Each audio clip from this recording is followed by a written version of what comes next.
أعوذ بالله من الشيطان الرجيم.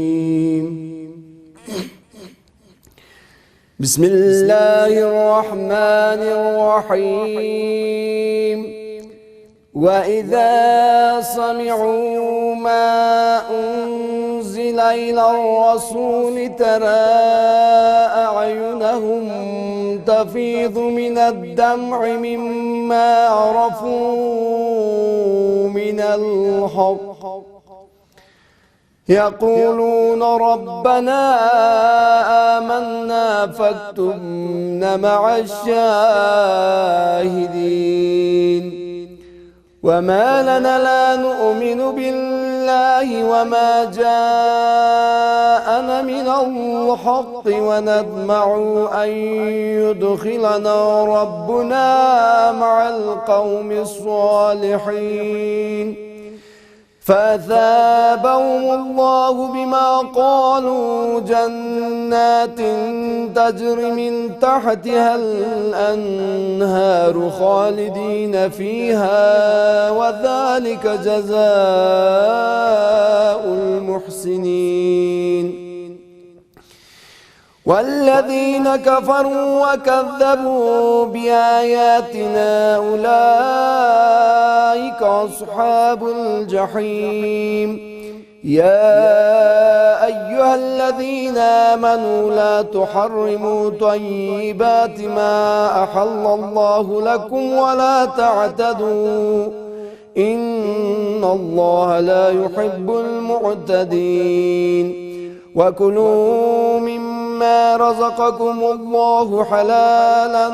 طيبا واتقوا الله الذي أنتم به مؤمنون. لا يؤاخذكم الله باللغو في أيمانكم ولكن يؤاخذكم بما عقدتم الأيمان.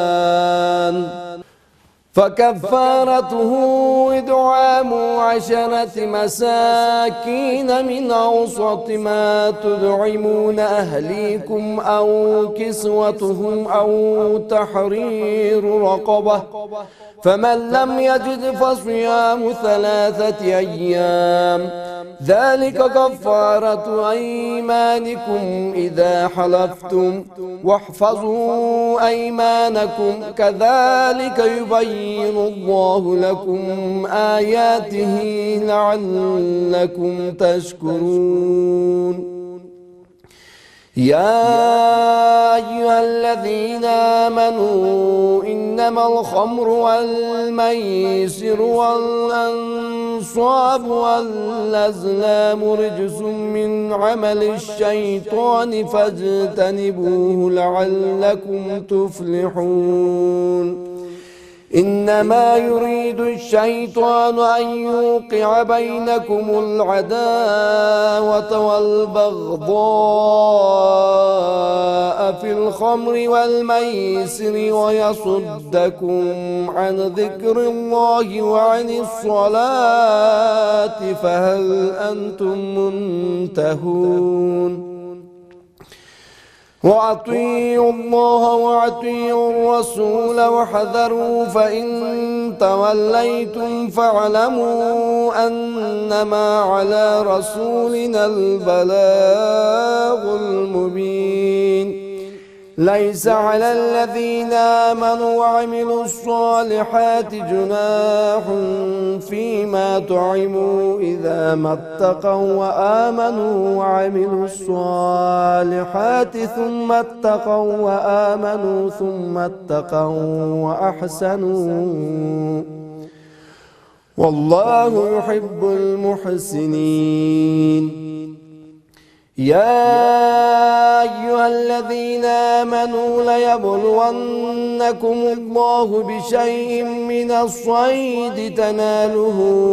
أيديكم ورماحكم ليعلم الله من يخافه بالغيب. فمن اعتدى بعد ذلك فله عذاب أليم.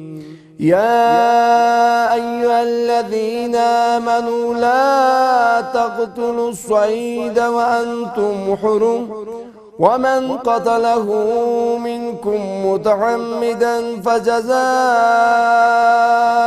مثل ما قتل من النعم يحكم به ذوى عدل منكم هديا بالغ الكعبة أو كفارة طعام مساكين أو عدل ذلك صياما ليذوق وبال أمره عفى الله عما سلف ومن أعاد فينتقم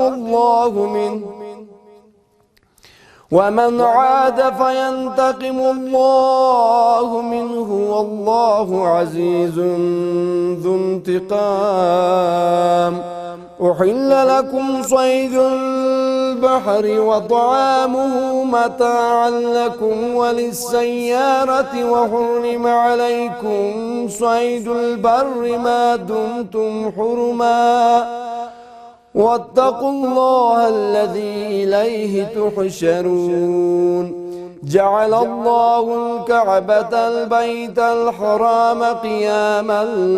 للناس والشهر الحرام والهدي والقلائد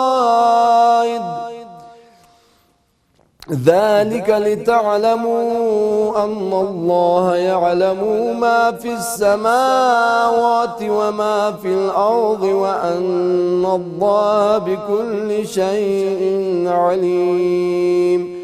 اعلموا أن الله شديد العقاب وأن الله غفور رحيم. ما على الرسول إلا البلاغ والله يعلم ما تبدون وما تكتمون. قل لا يستوي الخبيث والطيب ولو أعجبك كثرة الخبيث فاتقوا الله يا أولي الألباب لعلكم تفلحون. يا أيها الذين آمنوا لا تسألوا عن أشياء إن تبد لكم تسؤكم وإن تسألوا عنها حين ينزل القرآن تبد لكم عفى الله عنها والله غفور حليم. قد سألها قوم من قبلكم ثم أصبحوا بها كافرين. ما جعل الله من بحيرة ولا سائبة ولا وصيلة ولا حام ولكن الذين كفروا يفترون على الله الكذب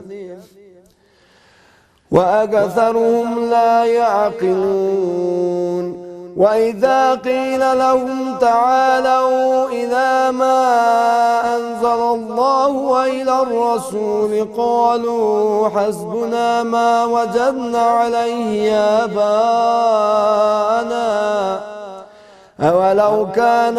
آباؤهم لا يعلمون شيئا ولا يهتدون. يا أيها الذين آمنوا عليكم أنفسكم لا يضركم من ضل إذا اهتديتم إلى الله مرجعكم جميعا فينبئكم بما كنتم تعملون. يا أيها الذين آمنوا شهادة بينكم إذا حضر أحدكم الموت حين الوصية اثنان ذوى عدل منكم أو آخران من غيركم إن أنتم ضربتم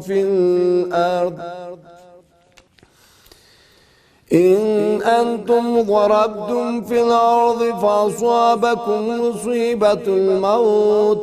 تحبسونهما من بعد الصلاة فيقسمان بالله إن ارتبتم لا نشتري به ثمنا ولو كان ذا قربى ولا نكتم شهادة الله إنا إذا لمن الآثمين فإن عثر على أنهما استحقا إثما فآخران يقومان مقامهما من الذين استحق عليهم الأوليان فيقسمان بالله لشهادتنا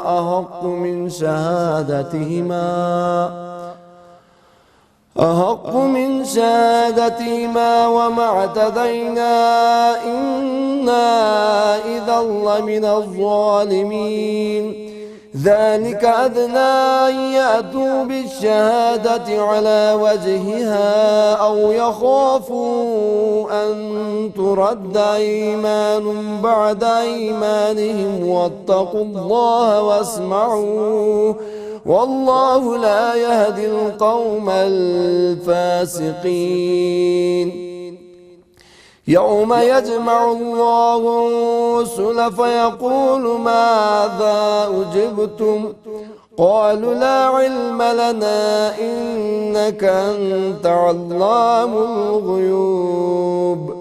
إذ قال الله يا عيسى ابن مريم اذكر نعمتي عليك وعلى والدتك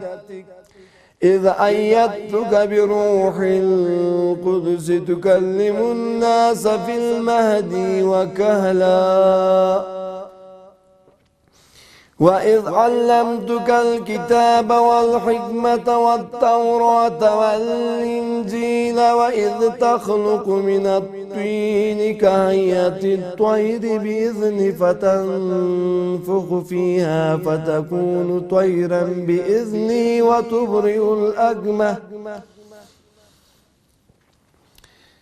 فتكون طيرا بإذني وتبرئ الأكمه والأبرص بإذني وإذ تخرج الموت بإذني وإذ كففت بني إسرائيل عنك إذ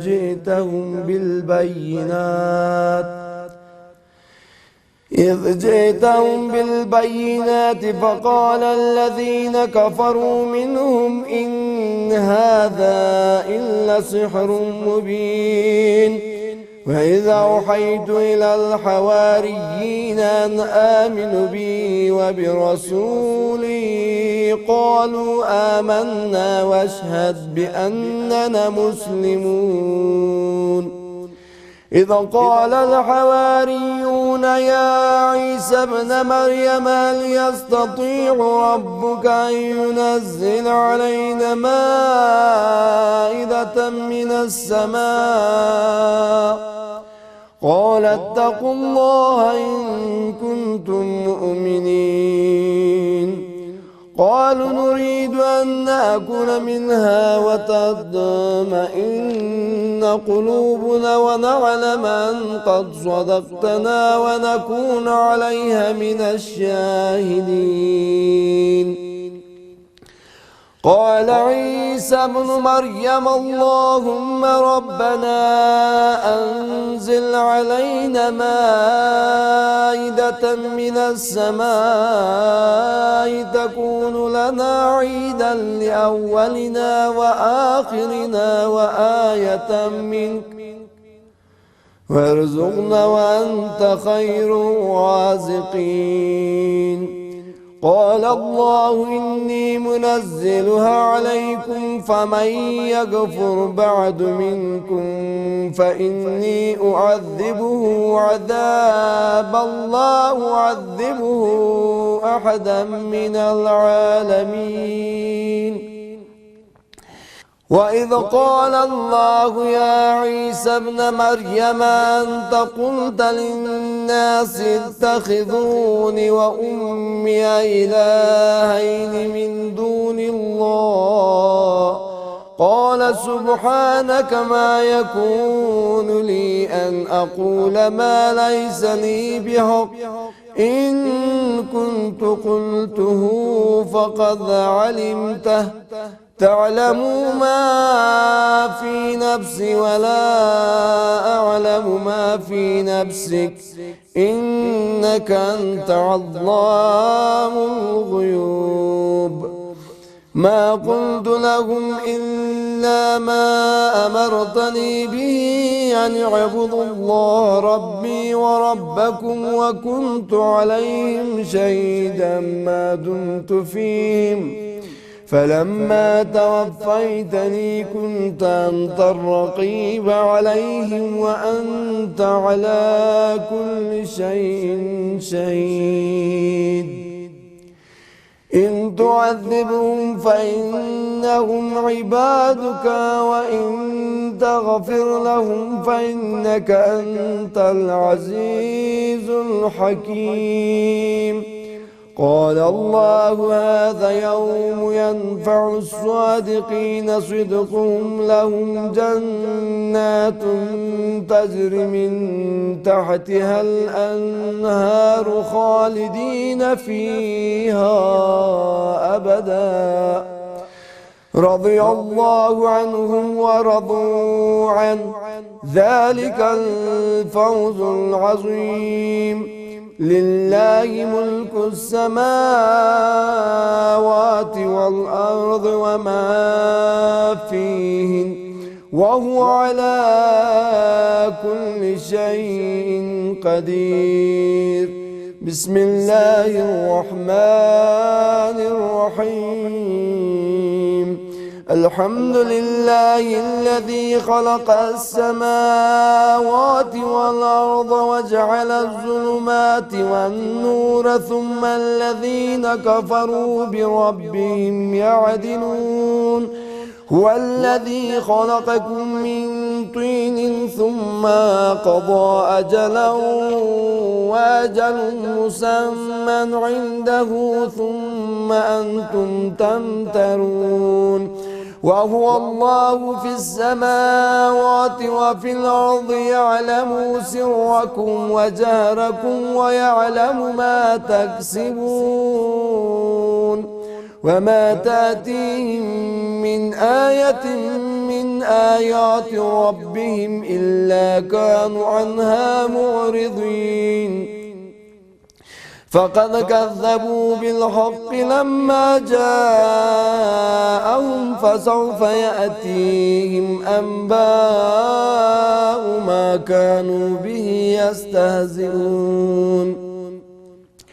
ألم يروا كم أهلكنا من قبلهم من قرن مكناهم في الأرض ما لم نمكن لكم وأرسلنا السماء عليهم مدرارا وجعلنا الأنهار تجري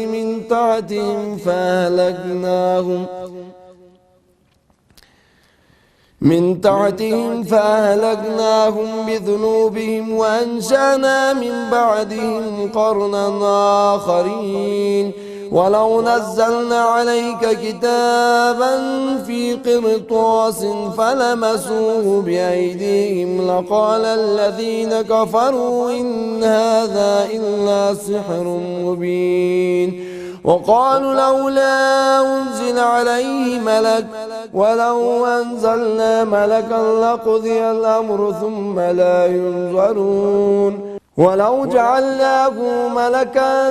لجعلناه رجلا وللبسنا عليهم ما يلبسون ولقد استهزئ برسل من قبلك فحاق بالذي سخروا منهم ما كانوا به يستهزئون قل سيروا في الأرض ثم انظروا كيف كان عاقبة المكذبين قل لمن ما في السماوات والأرض قل الله كتب على نفسه الرحمة ليجمعنكم إلى يوم القيامة لا ريب فيه الذين خسروا أنفسهم فهم لا يؤمنون وله ما سكن في الليل والنهار وهو السميع العليم قل غير الله أتخذ وليا فاتر السماوات والأرض وهو يدعم ولا يدعم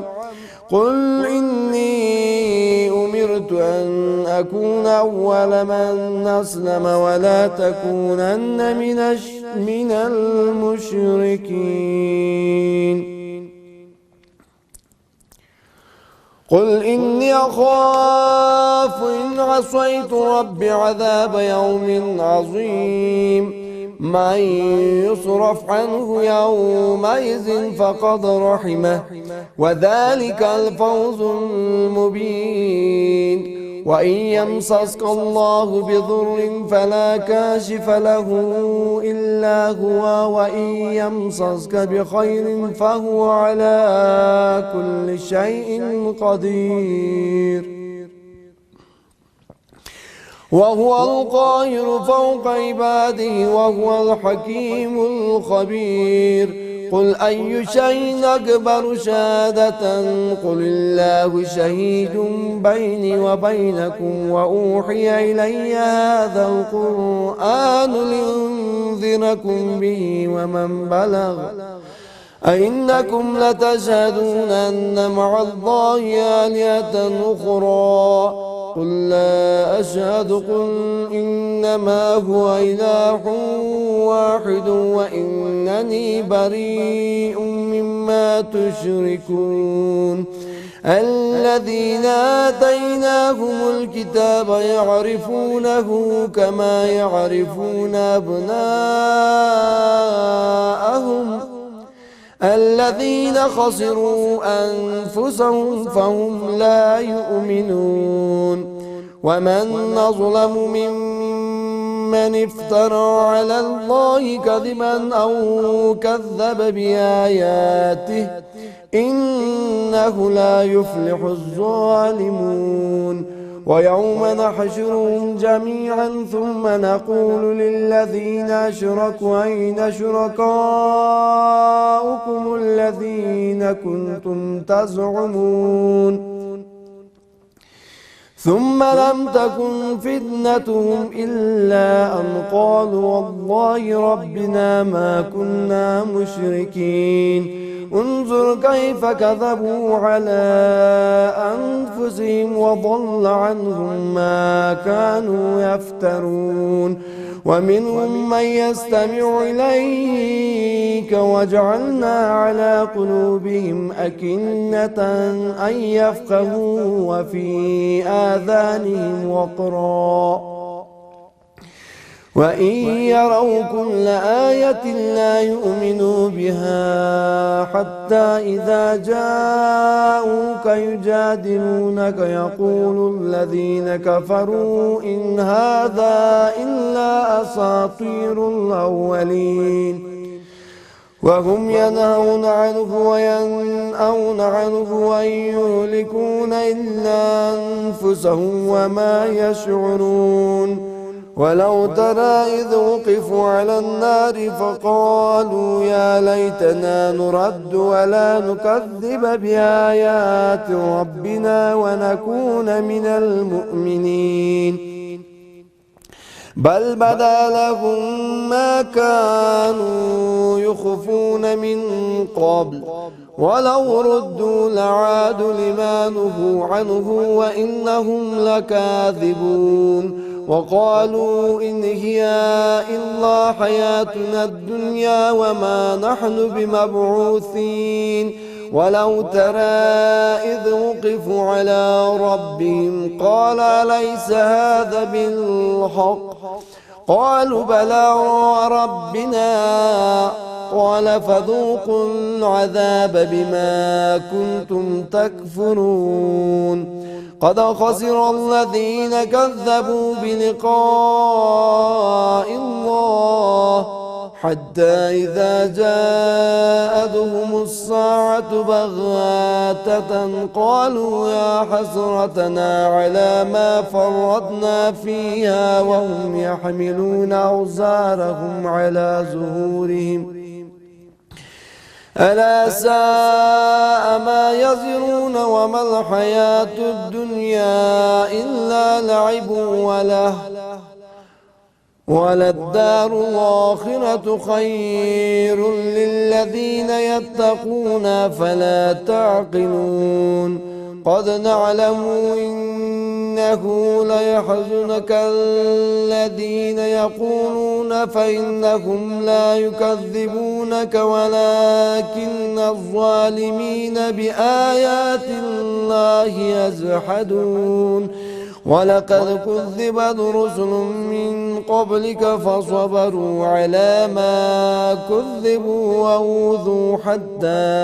أتاهم نصرنا ولا مبدل لكلمات الله ولقد جاءك من نبأ المرسلين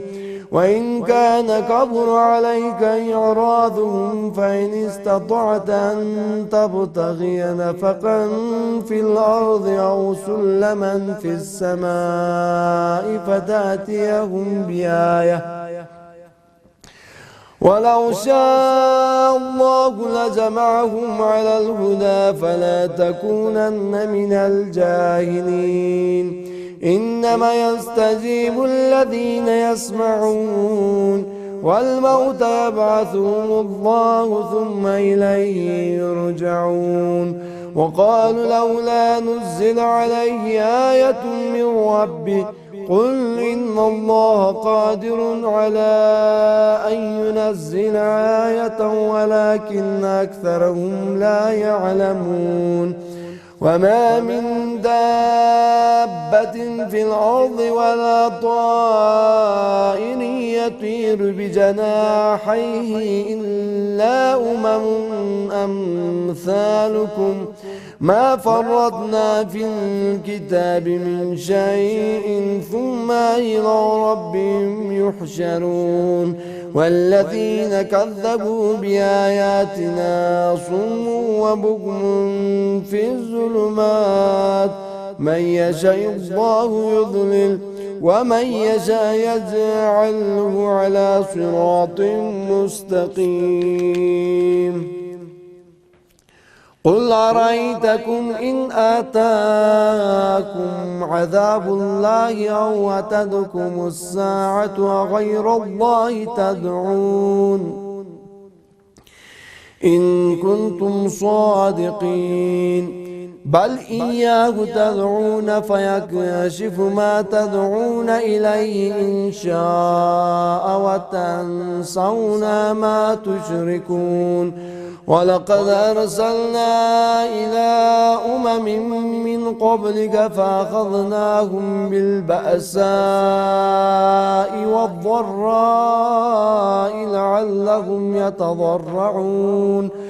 فلولا إذ جاءهم بأسنا تضرعوا ولكن قست قلوبهم وزين لهم الشيطان ما كانوا يعملون فلما نسوا ما ذكروا به فتحنا عليهم أبواب كل شيء حتى إذا فرحوا بما أوتوا أخذناهم بغتة فإذا هم مبلسون فقطع دابر القوم الذين ظلموا والحمد لله رب العالمين قل أرأيتم إن أخذ الله سمعكم وأبصاركم وختم على قلوبكم من إله غير الله يأتيكم به انظر كيف نصرف الآيات ثم هم يصدفون قل أرأيتكم إن أتاكم عذاب الله بغتة أو جهرة هل يهلك إلا القوم الظالمون وما نرسل المرسلين إلا مبشرين ومنذرين فمن آمن وأصلح فلا خوف عليهم ولا هم يحزنون والذين كذبوا بآياتنا يمسهم العذاب بما كانوا يفسقون قل لا أقول لكم عندي خزائن الله ولا أعلم الغيب ولا أقول لكم إني ملك إن أتبع إلا ما يوحى إلي قل هل يستوي الأعمى والبصير أفلا تتفكرون وأنذر به الذين يخافون أن يحشروا إلى ربهم ليس لهم من دونه ولي ولا شفيع لعلهم يتقون ولا تطرد الذين يدعون ربهم بالغداة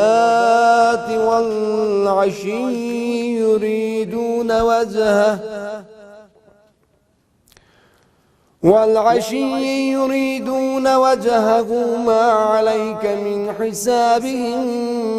من شيء وما من حسابك عليهم من شيء فتطردهم فتكون من الظالمين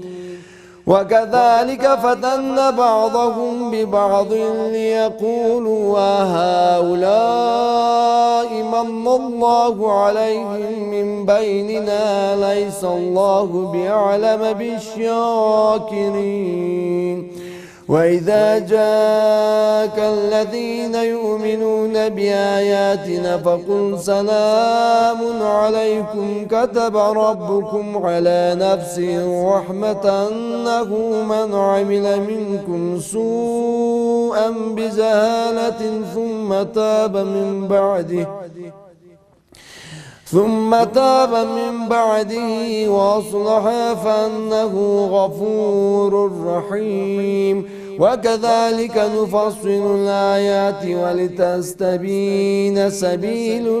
المجرمين قل إني نهيت أن أعبد الذين تدعون من دون الله قل لا أتبع أهواءكم قد ضللت إذا وما أنا من المهتدين قل إني على بينة من ربي وكذبتم به ما عندي ما تستعجلون به إن الحكم إلا لله يقص الحق وهو خير الفاصلين قل لو أن عندي ما تستعجلون به لقضي الأمر بيني وبينكم والله أعلم بالظالمين وعنده مفاتح الغيب لا يعلمها إلا هو ويعلم ما في البر والبحر وما تسقط من ورقة إلا يعلمها ولا حبة في ظلمات الأرض ولا رطب ولا يابس إلا في كتاب مبين وهو الذي يتوفاكم بالليل ويعلم ما جرحتم بالنهار ثم يبعثكم فيه ليقضى أجل مسمى ثم إليه مرجعكم ثم ينبئكم بما كنتم تعملون وهو القاهر فوق عباده ويرسل عليكم حفظا حتى إذا جاء أحدكم الموت توفته رسلنا وهم لا يفرطون ثم ردوا إلى الله مولاهم الحق ألا له الحكم وهو أسرع الحاسبين قل من ينجيكم من ظلمات البر والبحر تدعونه تضرعا وخفية لئن أنجانا من هذه لنكونن من الشاكرين قل الله ينجيكم منها ومن كل كرب ثم أنتم تشركون قل هو القادر على أن يبعث عليكم عذابا من فوقكم أو من تحت أرجلكم أو يلبسكم شيعا ويذيق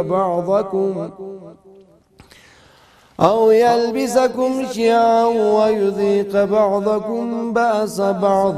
انظر كيف نصرف الآيات لعلهم يفقهون وكذب به قومك وهو الحق قل لست عليكم بوكيل لكل نبأ مستقر وسوف تعلمون وإذا رأيت الذين يخوضون في آياتنا فأعرض عنهم حتى يخوضوا في حديث غيره وإما ينسينك الشيطان فلا تقعد بعد الذكرى مع القوم الظالمين وما على الذين يتقون من حسابهم من شيء ولكن ذكرى لعلهم يتقون وذر الذين اتخذوا دينهم لعبا ولهوا وغرتهم الحياة الدنيا وذكر به أن تبصر نفس بما كسبت ليس لها من دون الله ولي ولا شفيع وإن تعدل كل عدل لا يؤخذ منها أولئك الذين أبسلوا بما كسبوا لهم شراب من حميم وعذاب أليم بما كانوا يكفرون قل أندعو من دون الله ما لا ينفعنا ولا يضرنا ونرد على أعقابنا بعد إذ هدانا الله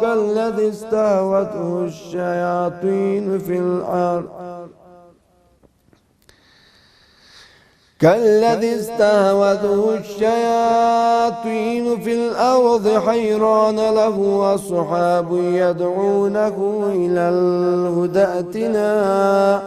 قل إن هدى الله هو الهدى وأمرنا لنسلم لرب العالمين وأن أقيموا الصلاة واتقوه وهو الذي إليه تحشرون وهو الذي خلق السماوات والأرض بالحق ويوم يقول كن فيكون قوله الحق وله الملك يوم ينفخ في الصور عالم الغيب والشهادة وهو الحكيم الخبير وإذ قال إبراهيم لأبيه آزر تتخذ أصناما آلهة إني أراك وقومك في ضلال مبين وكذلك نري إبراهيم ملكوت السماوات والأرض وليكون من الموقنين فلما جن عليه الليل رأى كوكبا قال هذا ربي فلما أفل قال لا أحب الآفلين فلما رأى القمر بازغا قال هذا ربي فلما أفل قال لئن لم يهدني ربي لأكونن من القوم الضالين فلما رأى الشمس بازغة قال هذا ربي هذا أكبر فلما أفلت قال يا قوم إني بريء مما تشركون إني وجهت وجهي للذي فطر السماوات والأرض حنيفا وما أنا من المشركين وحاجه قومه قال تحاجوني في الله وقد هدان ولا أخاف ما تشركون به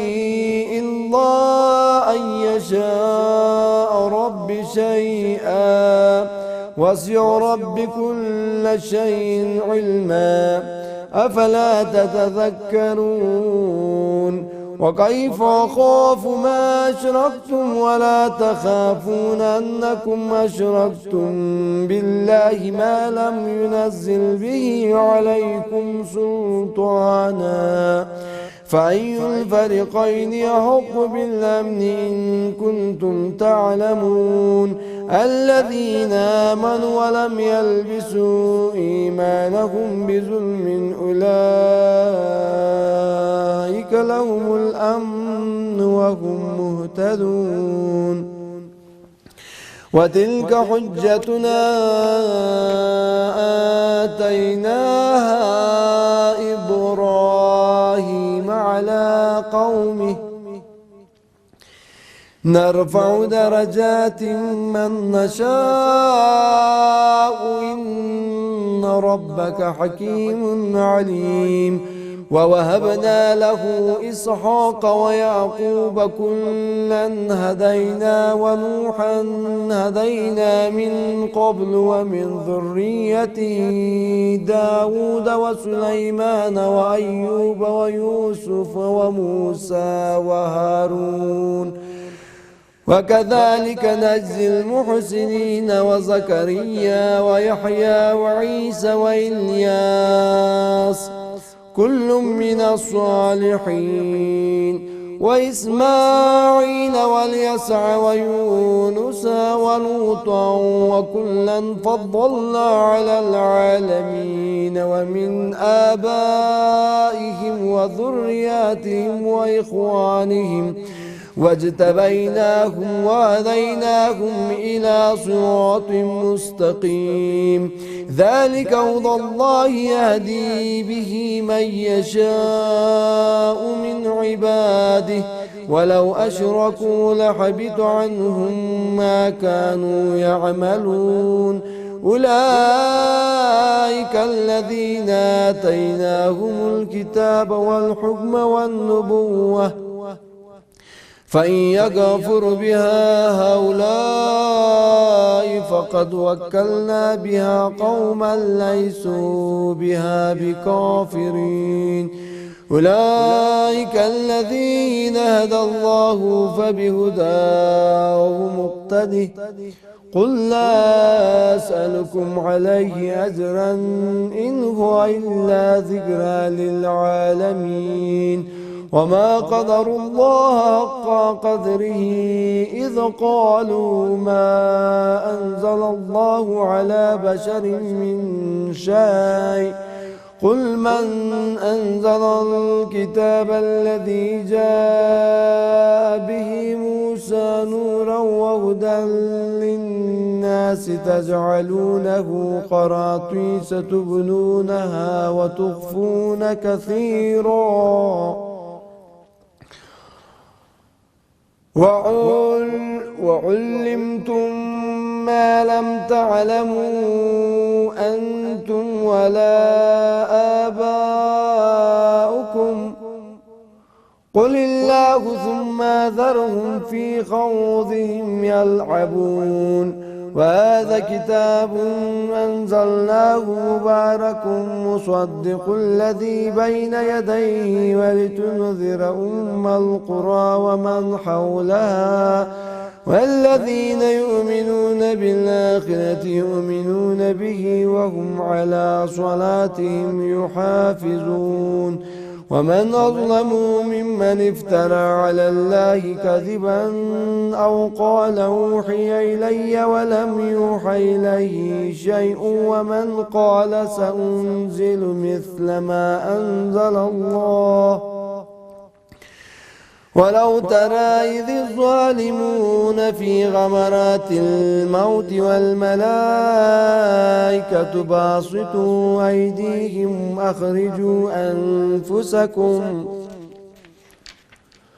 اليوم تجزون عذاب الهون بما كنتم تقولون على الله غير الحق وكنتم عن آياته تستكبرون ولقد جئتمونا فرادا كما خلقناكم أول مرة وتركتم ما خولناكم وراء ظهوركم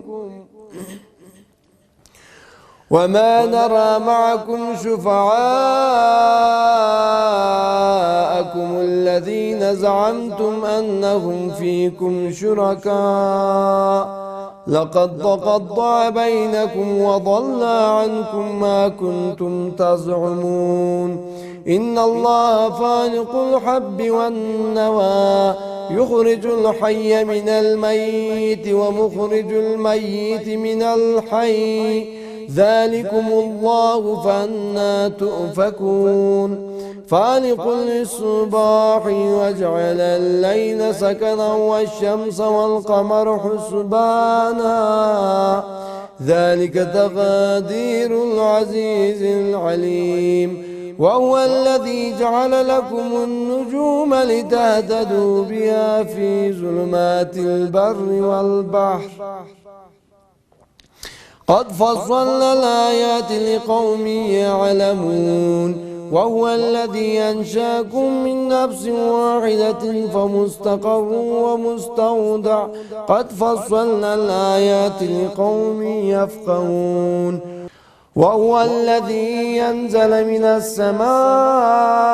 ماء فأخرجنا به نبات كل شيء